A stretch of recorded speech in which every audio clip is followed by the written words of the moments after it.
Hello, my friend, and welcome to the podcast. I'm so glad you're here. So glad you're spending time with me and my amazing guest today. And we are talking about style and how, when we think about creating a personal brand and how our style comes into play and all of that good stuff, and probably some color analysis, because I feel like that's the hot topic right now. So, we're going to talk about it all. And I am so excited. Ellie, thank you so much for being here today. Thanks for having me, Amanda. I am absolutely thrilled to just dig in because, first of all, you have a podcast and you're on Instagram. So I'm going to make sure all of that's in the show notes because it's fantastic. And I just love how you approach style. And I've just seen you and heard you talk about it in some very unique ways. But before we jump into all things fashion and branding and all that good stuff, I would love for you to give some context about who you are so the person listening gets to understand who you are a little bit more. And so I'm curious how you would describe yourself in terms of, what you do, but also who you are. And so personality types are always something we welcome here on the podcast. Okay, great. Well, who am I? Right now, as I stand, the last 5 years, I've been a brand strategist for style, essentially, for women entrepreneurs and leaders. And what that means to me is your style isn't just about fashion. It's not about trends. It's not about runways. It's actually something that changes you, changes your outcomes for a day, and also is one of the biggest visual aspects of your own personal brand. Now, I wasn't always a stylist. In fact, prior to being a stylist, I spent 20 years in marketing and branding, and I thought that was going to be my life. I really did. I thought that was the pinnacle of what I was going to do. I thought it was what I loved until I got to the point where I reached the highest point in that field, which was the director of client services at an advertising agency. And I realized this is not it at all for me. And it was it was a huge breaking point for me because it was what I thought I was going to do. And it is what I had built up all this expertise around. And so if anybody listening has gotten to that point where you've gotten to what you thought was the pinnacle of your career and realized this isn't it, I hear you and I feel you. And it was a scary moment, but it took another several years for me to get time and space around what is this new path I'm going down. And then it became clear. My whole life, I have been obsessed with style, and more so from the aspect of it's a creative output for me. And that's how I saw it for most of my life, is it's just a creative output. And after I realized that the marketing career was not for me, I realized that style is a gift that I can share to other women, not just for them to look good or to get compliments, but as a way for it to change them from the inside out, as a way for them to tune into what it is they really love and what is an authentic expression of them. And as I said, to bring their own personal brand to life in such a rich and magnetic way. Now, you asked about, who I am outside of all that. I am an Enneagram 1. So and you can see that in my work for sure.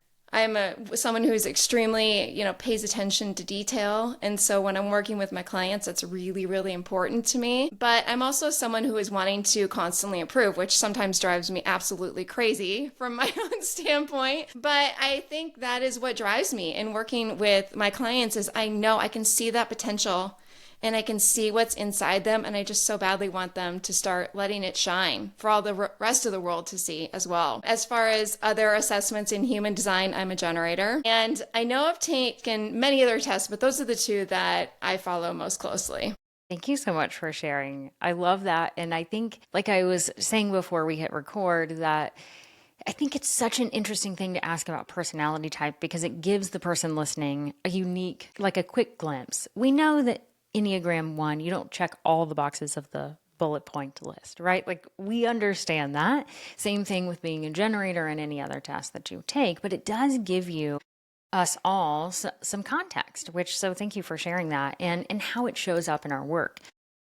I also think it's so interesting to think about how personality and style come into play when we're thinking about our brand. And so most people, if not all people listening to this podcast, are women entrepreneurs who are creating a personal brand or have a personal brand. There's probably some outliers out there, but in today's world, I feel like so many of us are creating personal brands, even if we don't fall into that, Yes. entrepreneurship by the definition that society has created for that.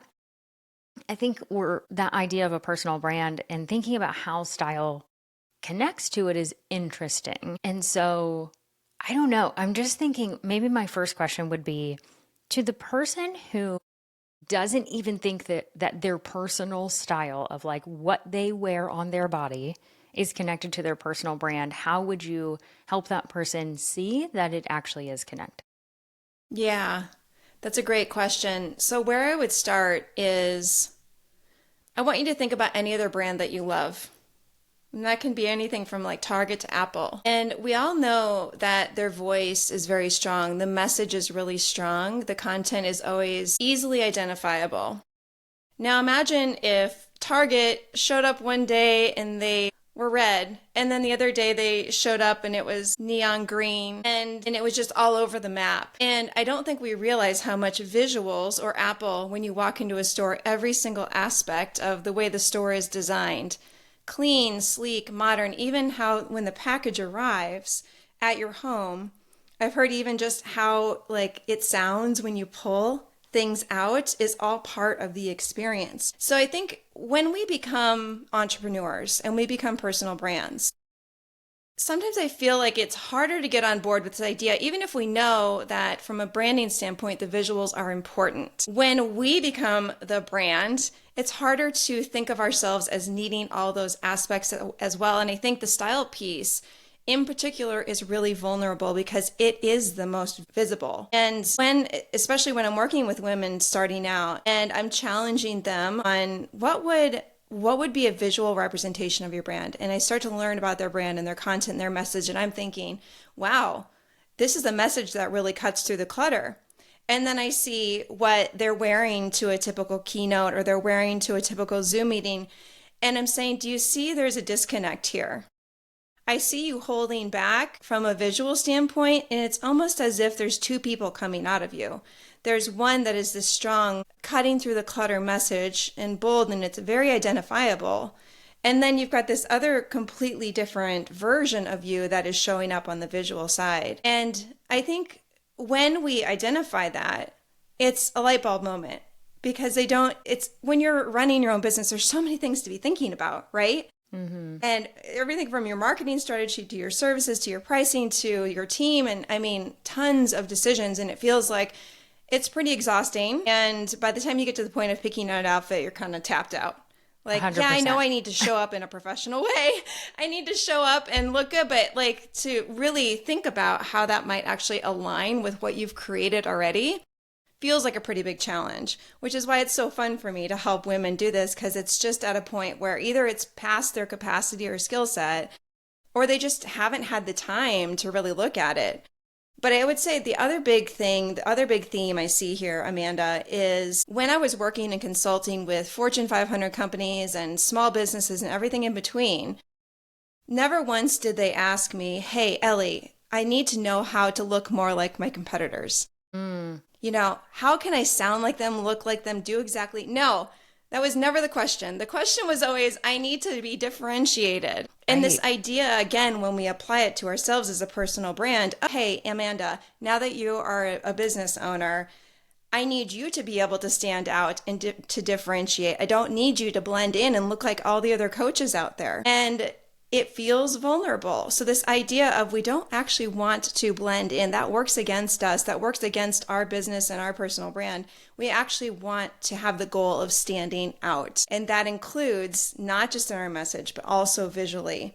And it's vulnerable because from the time we were, teenage girls, I see this when I go drop off my daughter at middle school, there is a strong desire to want to fit in, especially in how we dress. And it's why when I see her asking me, hey, I'm really interested in getting this sweatshirt or some other article of clothing, I'm not surprised when I see a ton of other girls at school wearing it because it's our way of feeling like we belong, feeling like we fit in.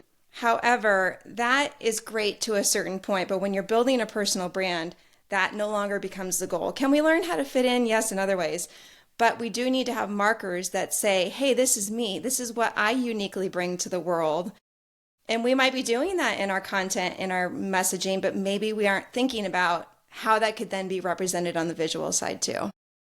I love how you put that. Like all clicked into gear. And I was thinking about how pink is my brand color. This is not a surprise to anyone who's been around for more than one day around here.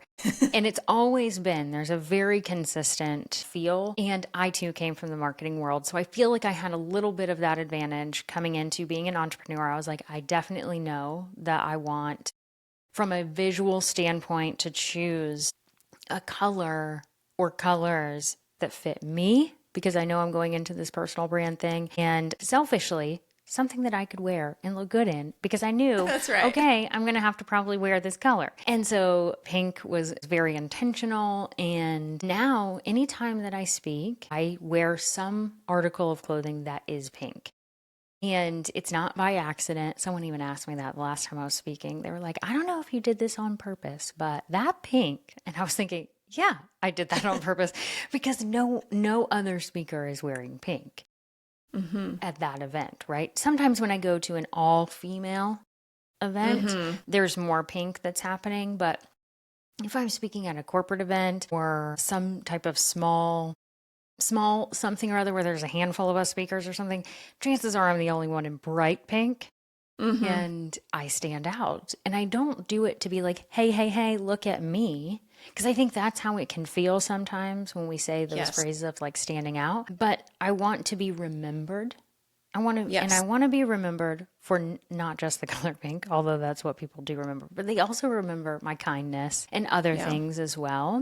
But the entry point seems to be the pink color, which is very, very helpful. So I'm thankful that I had the foresight to do that, but I'm not wearing a pink shirt right now, right? Like I'm wearing a gray shirt. And so I don't wear it all the time, but there are very strategic times that I do it. And I think all the reason I'm saying this is for the person who just got really uncomfortable with that idea of standing out, like you said, because it's so vulnerable. And the idea of only wearing one or two colors for the rest of eternity. Like that is not what we're aiming here either. But there is a way to do it in a signature way, I would say. I think that is something really important to point out because I do see really commonly personal brands picking a color and then feeling very trapped in it. And I want to help expand our thinking here about the visual brand because color or colors, to your point, are a part of it. But when women come to me who have already established their brand, they'll be like, well, I got these two colors and I have to wear those. And I'm thinking, okay, that's good. And we should definitely not negate that fact that you've already built kind of a brand around that. But when I think about visuals, okay, let's just give an example. Hot pink is your color. Okay. Would you wear a hot pink tutu? Would you wear a hot pink sheath dress? Would you wear hot pink heels? Would you wear hot pink Converse? So even though, yes, we're saying there's a color there, there's so much more personality that comes out. And so when I'm working with my clients, one of the things we do is we define 3 personal style words. And this can also be aligned with your own personal brand. My personal style words are feminine, classic, and bold.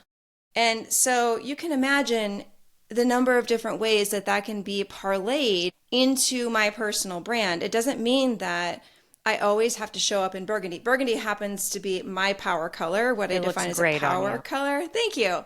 But reds and other brighter colors and blues and cobalts, I'm someone who loves to play with color.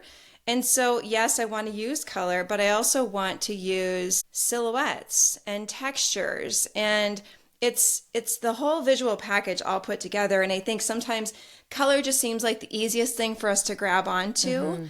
So I want to kind of keep poking holes into, yes, it can be that, and it can be so much more that reveals. The other thing I think you said was really important was it's not just the color, and it's not necessarily, it's the energy you're bringing with that. And when I'm working with, and you mentioned a little bit about being performative, and I think as a personal brand, as a speaker, it can be very easy to kind of get into a performative, sort of almost costumey space. And I want to catch us on that too, because I think when we can find a style that comes from the inside out, that is what will be truly magnetic. It maybe might seem, I think, have you ever been to listen to someone and you've seen them, some up there in their outfit, and you're thinking, wow, that is just so them. Like I can just feel themselves pouring out. It's not just what they're saying. It's not just the visuals on the screen. It's like they're so embodied. Mm-hmm. And there is a nuanced difference. And then I think we've seen people too where we feel like they wore that for a shock value and it feels a little, it's so subtle. It's an energetic thing. And it's so hard to get at, but it is achievable. And I think that's what, when I'm working with my clients, I'm always going for that truly authentic expression, because when you do stand on stage or when you're in a setting like this, all of that good energy is going to flow out. People notice that. People are attracted to that, which is how you're going to attract the right fit clients, the right fit stages, the right fit groups that you want to be a part of. Mm-hmm. I really appreciate all of that and totally agree that you can tell when someone's uncomfortable. I'm going to use the word uncomfortable of like, especially like obviously a lot of people are uncomfortable on a stage or on a podcast or introducing themselves at a networking event. Like you don't have to be on a stage to be presenting yourself in a way. But you can also tell when they're uncomfortable in the freaking outfit that they are wearing. And I have learned that about myself along the way. And there are some things that I am like, I love the look of that, but I won't be wearing that. Right. The honesty is important, I think. Yeah, because, and one of the things, and this one, like, it hurts me a little bit because I truly, truly love them, and it's high heels. Like, I love them. I have several very expensive pairs that I never wear because they hurt so bad. I love them, and I wore them for years and years and years, and my feet hurt so bad. And I look at them and I love them. However, this ball of energy moves around so much more. And to your point of like feeling the energy, so often when I'm speaking or when I'm interacting with people, I'm moving around and I love to be able to do that and my feet to not hurt.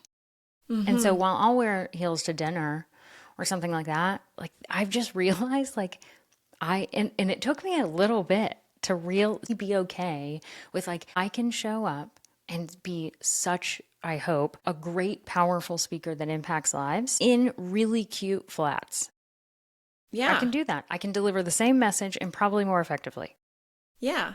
And I think what this is having me think about is one of the reasons I think women, I know, because I've heard it time and time again, is what holds them back from fully embracing that authentic version of themselves is these rules that are surrounding us and these expectations. And it doesn't matter where you're showing up. There's rules and expectations around what to wear as a keynote speaker. In fact, I just recorded a podcast. Probably by the time this is out, this podcast will be available. But all these rules around not just like a place to put your mic pack, but I've heard rules around don't wear open toe shoes and, like ridiculous dress code rules that are confining us to follow sort of one path. This happens in workplaces. This happens within our social circles. We have picked up rules from the time that we were little girls, whether it's about what we wore or how our bodies looked, that do change us and then change the decisions we make in terms of what we will allow ourselves to wear or what we will have decided is not okay for us to wear, because either we're getting social pressure to follow a certain way, or we've hung on to beliefs so strongly that it becomes a part of us. That's one of the things I am working really strongly with my clients on, is the awareness piece of where am I following rules that I don't need to be following these anymore, because I can see how it's keeping me stuck. It's not allowing me to fully express myself. And I'll just give one example. So if any of the entrepreneurs listening have come from a corporate environment, this is probably the number one rule that I see hold women back is in a corporate environment. We were just talking about this, Amanda, before we hit play. There is a code. There is a code of how to look. And often that involves wearing black, wearing neutrals, sometimes wearing suits, sometimes depending on your industry, looking very masculine. I had a client recently just tell me she works in the financial industry. And when she first started her career, her goal was actually to look more masculine and to look more like the guys around her so she would be seen as credible. So when we leave that environment and now we're entrepreneurs and we're creating our own thing, and oftentimes we're like debunking what we've, all the ways we're debunking what we've learned in corporate, but still we're dressing in that way. And I had one client tell me, And I have this really girly but powerful sort of look that I love. And it involves color. It involves Coco Chanel like kind of tweeds. It involves pearls. It involves leopards. Like, I want to be playful and I want to be fun. She said I would try to do that when I would go to client meetings as an entrepreneur, as a business owner, but I would always have to wear it with a pair of black pants. Or I'd have to always put on a black blazer because I felt like I wanted to make my clients feel like they could trust me. I wanted them to see me as credible. I wanted them to take me seriously. And because of all my, 20 years of training in corporate, that's what I believed was required for me to gather what I hold so close to me. And so you can see how letting that idea go it sounds ridiculous as I'm saying it, right? But it is so close to the vest that we're like, don't go there because what might happen? Like the worst thing that, like, a client's going to fire me.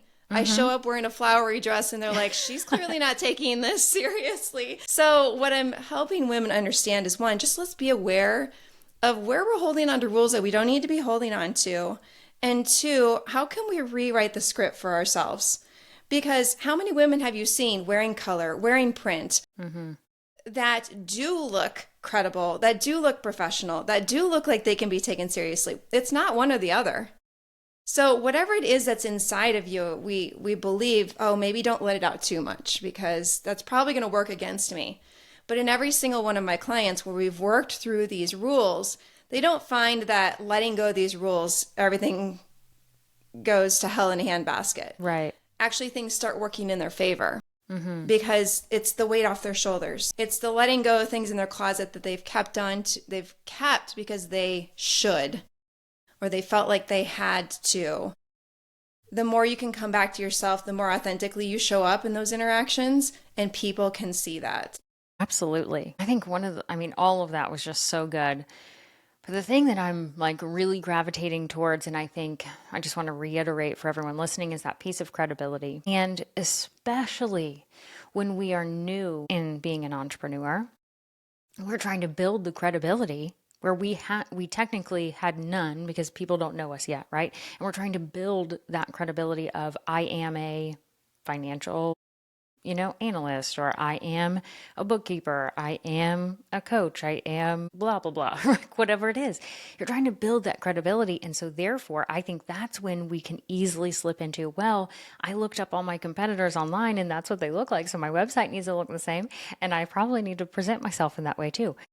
And I can feel how easy it would be to slip into that. And the previous rules that we had adopted are hard to break. You and I are both big fans of understanding the brain and how the brain influences how we act. And so it's hard to break a habit. I mean, our brains are not wired to do that easily.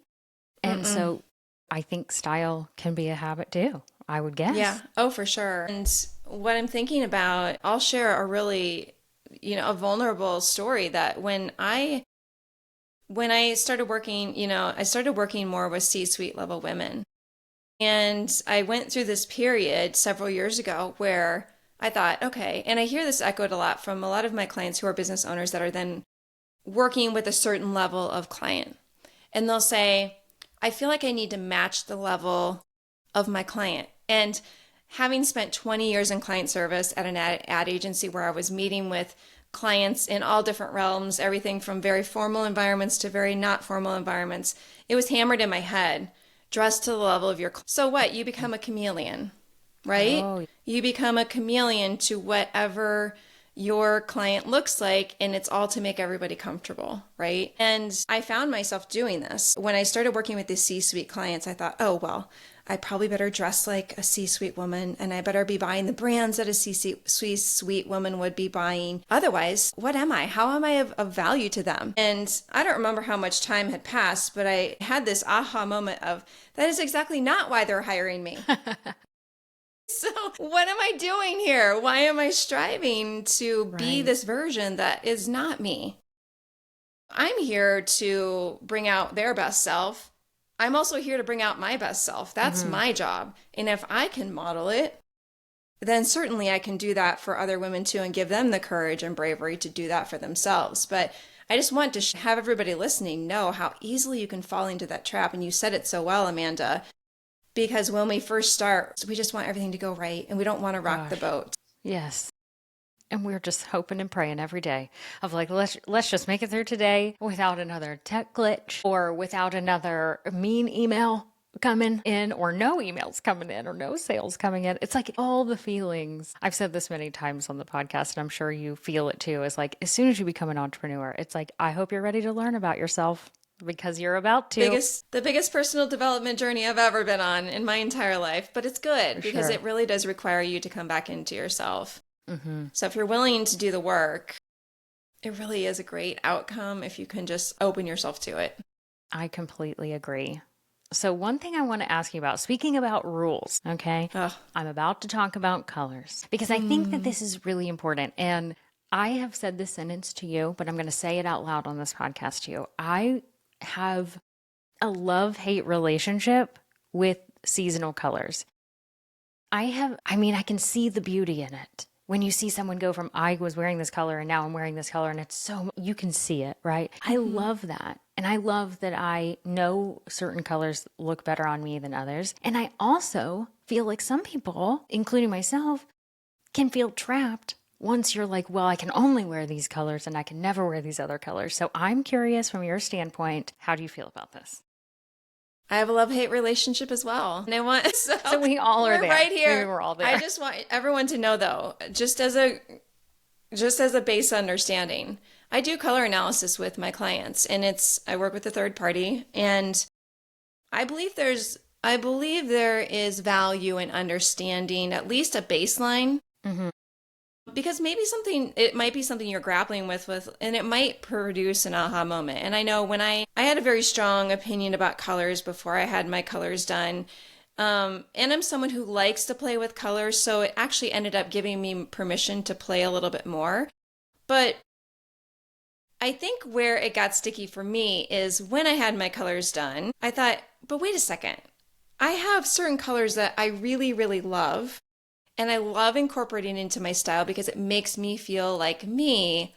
Am I supposed to just now chuck all those clothes? Right. And, if you go to a strict color house, they will teach you that. And they will teach you everything from your earrings to your nail polish to your makeup to the shoes to the handbag you buy. All needs to be in your color family. And I can understand how it feels like maybe a good guideline, like it maybe reduces some decision making.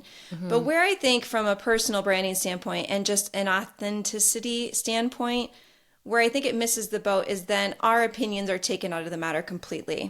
And that is definitely not what we want to lose. In fact, I've had clients who had their colors done and they've had the reaction of, I really hate all these colors. These don't feel like me at all. And can we go back and check and make sure this was actually what my result is? Because I'm pretty sure this is who I am. And so where we go with that, like from a very tactical standpoint, I'll say you should not throw out all the clothes in your closet that don't match your color card. Don't start, don't go in there with your color card and start, lining up. However, it might be helpful in the sense that, oh my gosh, I hated wearing that shirt. We were talking about yellow before we started for you. And you had said like, people would tell me I looked dead. And of course, you're going to never want to grab for that shirt. No, so that I'm might be scared to wear yellow now. Right. In which we talked about how you actually can wear yellow. But that might be a way for you to assess. Maybe that's why I was never wearing that piece, because maybe I do feel a little bit dead when I wear that color. But you still need to give yourself freedom in the matter. And I'll teach my clients, what can you do strategically to maybe embrace what your colors have said are great for you, but then also not to lose sight of what feels great to you and feels in alignment for you. And there's always strategic ways in which you can incorporate those colors alongside with the colors that you have been given. But that's why when I'm working with clients, we define a power color, because a power color is a color, and it can be color or colors, but it's a color that changes you energetically. And that can be, and actually, if you guys are out there listening and you're thinking, what's my power color? Think about probably the last 5 times you had to get up and do something important. What color did you wear? Ooh. And as long as you're not following rules like I was supposed to wear black or the dress code said this, There's probably a little indicator there as to what your power color is because it's a color you wear when you want to feel your best. You want to feel your most confident, you want to feel your most energetic. And I would say for me, it changes. When I did this little experiment on myself to discover my power colors, I noticed that I was wearing certain colors in certain settings. So I would often wear burgundy a lot when I was needing to go and speak. And I realized that makes me feel really grounded, but that gives me there's a luxe feel to it, which I think I really like. But I noticed on Fridays or towards the end of the week, I would be wearing I'm wearing it today. If those who are able to see, I'm wearing this bright reddish orange color. And I realized I was doing that because that energizes me. That gives me a little spark. And I was craving that at the end of a really long week. And then I recognized also at night, I wear a lot of like soothing colors and like lavenders and blues. And that was my cue that at that time of night, I was using color really to put me in a different state. And so I think it's just a whole new way to think about color. So if you've had your colors done, maybe give yourself permission to say, do I like these colors? Maybe where can I keep some that feel in alignment? And maybe where can I give myself permission to claim what I actually like? I love all of that.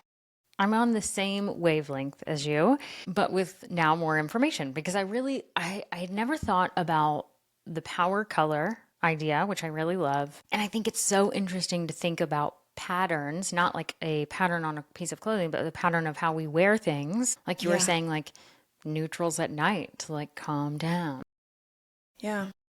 Probably seasonally. I mean, I think that makes a lot of sense where we might wear brighter colors in the summer and more muted colors in the fall.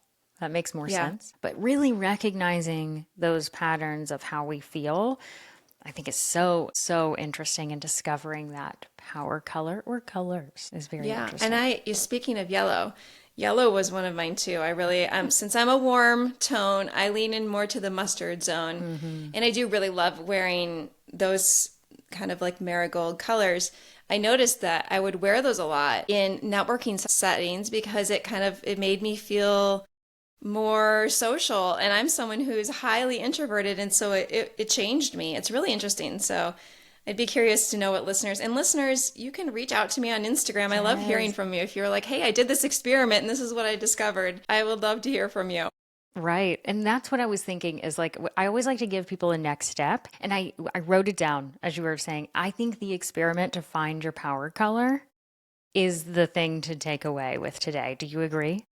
I agree. And I think along with that, it is giving yourself permission to start to get curious about what it is that I actually like, because this color conversation we've been having is definitely a permission theme. But this goes with all of the things in your wardrobe. And so I think maybe an adjacent next step is when you walk into your closet, I want you to be very aware of the shoulds that are in there and to start to notice where can I give myself permission to lean into colors, silhouettes, fabrics, all of it that make me feel confident and powerful.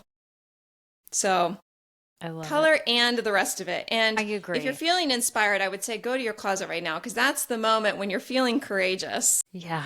Is to go say, I can probably think of a few things in there that I don't want in there anymore.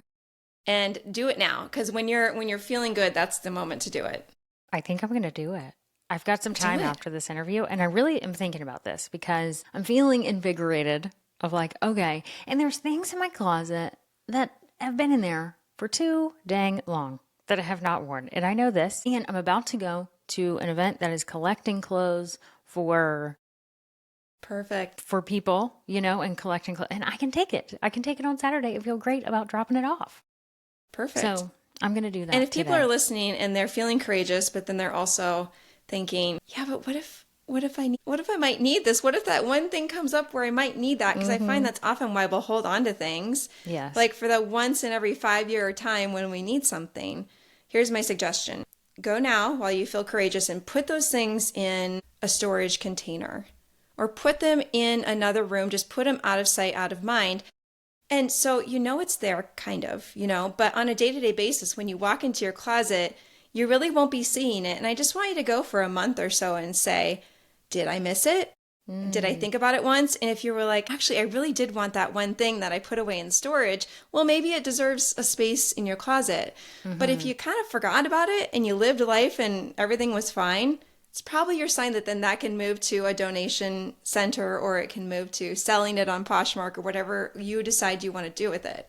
But that's another good little test that gives you a little safety, gives you a comfort zone of it's there, but it's not in my day-to-day viewing.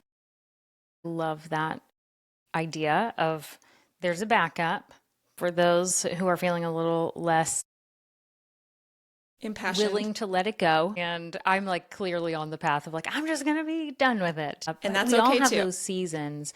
There's things that I've kept for too long in my closet, right? I'm not saying I do it all the time. I'm in the moment though. So it's like, okay, it's a purge moment. So Ellie, thank you. Thank you for spending time with me today. Thank you for sharing your wisdom with everyone listening. I would love for you to share where people can find you, because I know they're going to want to talk to you on Instagram and Yes. listen to your podcast too. I love your podcast. It is so helpful. I'll make sure to have that in the show notes too.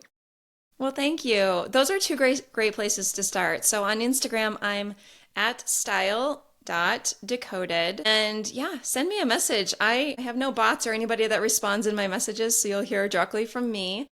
And the Visibility Shift is my podcast. So those are two great places to start. If you are a LinkedIn person, that is the other place where I'm very active under my name, Ellie Steinbrink. So any of those places is a great place to start. Fantastic. I will make sure to have all of that linked in the show notes. And thank you again, Ellie, for being here. Thanks, Amanda.